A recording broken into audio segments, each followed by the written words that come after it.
What up, Northview students? We are back. It is week 5 of Real O.T. I'm Rod, and this is Ryan. And Why would you...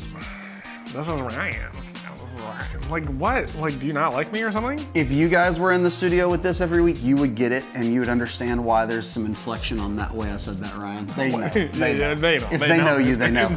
Anyways, we are here and talking about real Old Testament stories that you guys don't always read or might not always hear or know, or maybe even just like aren't very familiar with. Maybe you didn't even know some of these were in the Bible in the first place. But that's what we're talking about. We have been all summer. We're getting to the end of the summer. And Ryan, we've been talking about things. That's weird. Don't do that. I love summer. We are talking about things that Ryan loves, or like if you were watching last week, doesn't love. Who doesn't love fireworks shows? About the summertime. And so I was thinking about like my favorite things like to snack on during the summertime. Like you thinking like Popeyes popsicles, bomb pops, things like that are happening. Popsicles? What? You know what I'm talking about? The ones in the plastic tube that your mom got you when you were kids. You get them in a case of 100. I thought you meant like Popeyes chicken was selling popsicles. No, not Popeyes. Yeah. Pop Ice. Come on. Okay. Anyways, oh, Popeyes. This guy. That's so funny. Okay, that was a good one. This clown. Okay. Anyways, this guy, we're gonna ask him about what he thinks about some of these things. But I was just to get you right, like thinking about it. I was thinking, you know, Popeyes popsicles. Okay. I'm thinking bomb pops. I'm thinking watermelon. Rita's. No, watermelon? I wasn't. Well, sure, watermelon. Okay, watermelon. That's a good summer snack, right? That's a good summer snack. All right, is that your favorite summer snack? It is. Okay. Actually, I love it because on a hot day, it's just really good to like supplement with your water intake. So because it's pretty much water, but it's flavorful. Right. It's literally water. And so sugar. Here's a question for you. Yeah.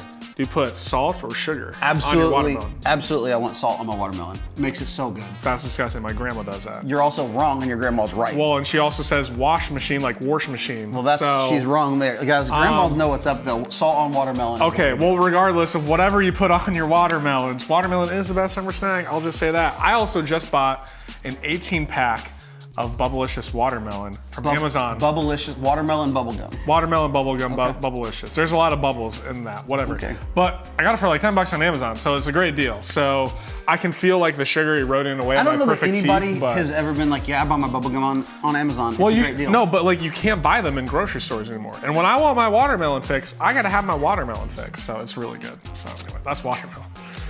All right, watermelon. Anyways, we are talking about real Old Testament stories, right? So we're talking Ruth this week.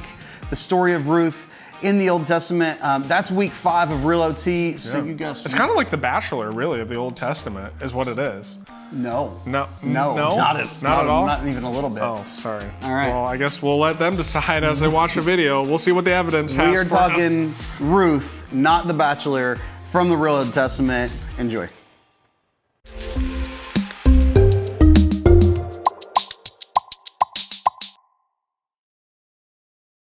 Today, we're going to be following a story from a book in the Bible that gets its name from the main character, Ruth. In the book of Ruth, a woman named Naomi marries her husband, and they have 2 sons. Eventually, both of their sons get married, and one wife was named Orpah. Wait a second, you mean Oprah? Wait, is Oprah in the Bible? What about Dr. Phil? No, but it's funny that you should say that.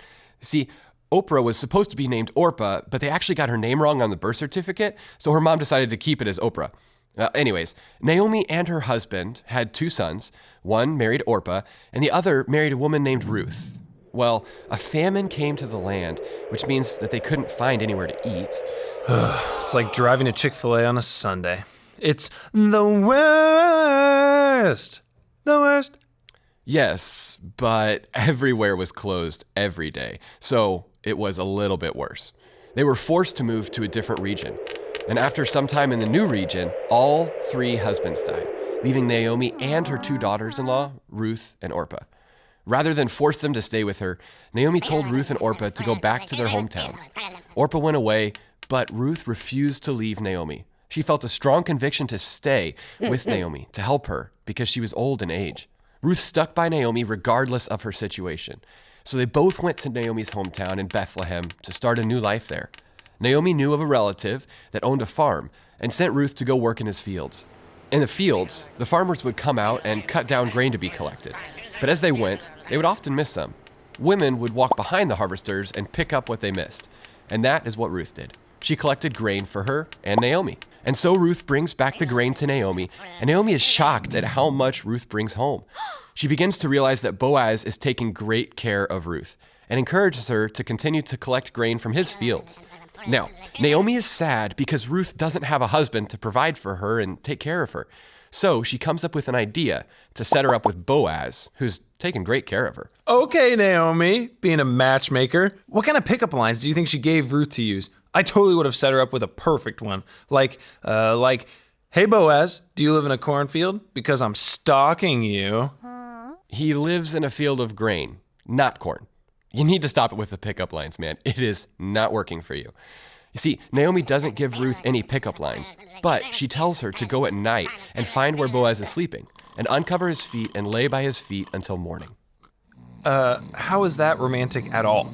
She's literally at the foot of his bed by his nasty, smelly feet. Not to mention, it's kind of creepy that she just snuck in and slept at his feet.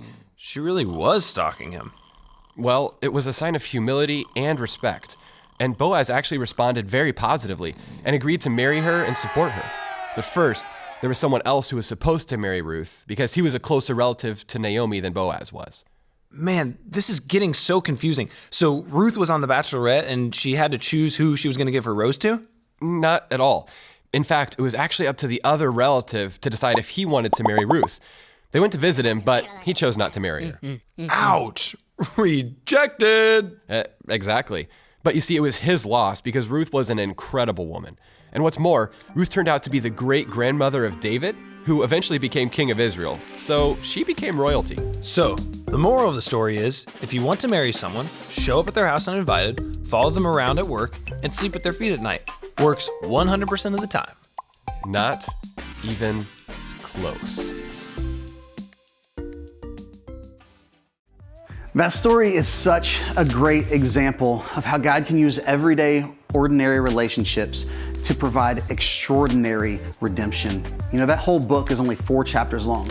So dive into the book of Ruth, read it in just a few minutes, and see how God uses those same everyday, ordinary people to accomplish His extraordinary purpose.